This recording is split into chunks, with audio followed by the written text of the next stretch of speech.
Hey people, I'm ZSH Plays, welcome to Jurassic Park. This is a complete recreation of Jurassic Park in Jurassic World Evolution 2, accurate to Michael Crichton's novel, which means we have everything that you see in the film, plus an aviary and a load more dinosaurs. So let's take a look. So there are no mods in this file, this is purely vanilla Jurassic World Evolution 2. We start at the visitor centre, where we've got the water feature, the raptor pen, maintenance shed, helicopter pad, and everything that you would expect. I've built this using the original novel as a reference, and everything is as accurate as possible. If you want to see how I built this, there is a full series on my channel. I'll put a link to it at the end of the video, where you can see the build of the entire park. So this is where the Jeep tour begins, and it's going to take us into the first habitat in Jurassic Park, Hypsilophodont Highlands. So in the novel, this contains two dinosaurs, Dryosaur and Othnielia. So there are Dryosaur in here in my park. We don't have Othnielia in the game at this point, but if they ever get added, then I will add them to this. This is the first stop on the Jeep tour, and you can see the Dryosaurs here. Definitely one of my favourite dinosaurs in the game. They are really cute and very nicely animated, especially in the colour scheme I have them in here, which matches Michael Crichton's novel, dark green with brown colouring. They're only small dinosaurs, but you get a really good view of them from the Jeep tour, which you can see here.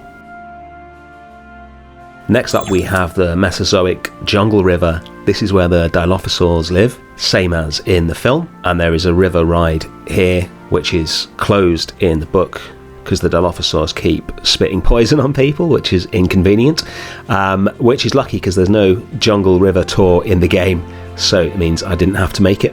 You can see the Dilophosaurs are a dark yellow here, which is how they're described in the book, rather than the very dark green/brown that they are in the film. And you can see behind it here the Sauropod Swamp, which is the biggest habitat in the park. That extends all the way from behind Hypsilophodont Highlands right down to Carnivore Country, where the T-Rex lives. And this is the Sauropod Swamp.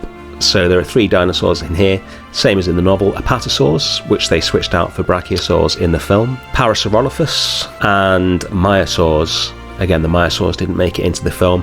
A lot of the dinosaurs in the book got cut out of the film to save money. I think there's only 6 species in the film, if I remember correctly. A lot more than that in the book. This is one of my favourite habitats in the park because it's so huge. I could really go to town with the terrain tools and the landscaping and all the vegetation and get a really lush feel to it. Due to some of the limitations on the Isla Nublar 1993 map, which is the one that I've used to make this, some of the habitats have had to be made a lot smaller than I would like them to be. So this was a lot of fun, being able to go crazy with all the different tools available. Next up is one of the habitats that isn't in the film, which is Pterosaur Peak. This is a big aviary for Sierradactylus, which is closed in the book due to them attacking the staff, much like the Jungle River ride. And again, to save money, this didn't make it into the film, but they did use it in Jurassic Park 3. Pretty much just took the part of the story that occurred there in the Jurassic Park novel, switched out a few of the characters and made it into Jurassic Park 3. I'm really happy that they added the Jurassic Park era aviaries into the game, so it's enabled me to make this a lot closer to the original than it would have been otherwise. Next up is Triceratops Territory. So this also contains Euoplocephalus and Styracosaur in the book and in this park, and I have them all in there together. And then we have Carnivore Country. So this is where the T-Rex lives, along with one unfortunate goat. And I've purposefully made this enclosure quite small to ensure that the T-Rex is sort of kept pretty close to the road where the Jeeps go. You want to make sure that your star attraction is on show for as much time as possible. Then we move on to Stegosaurus South. This is the final stop on the Jeep tour in the novel. Again, the Stegosaur was switched out for a Triceratops in the film to reduce the number of dinosaurs. And there are still 2 more dinosaurs to see in this park.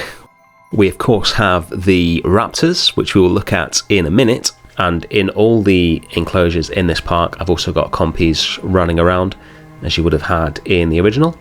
And then the final habitat in the park is Velociraptor Valley. This is another one of my favourites.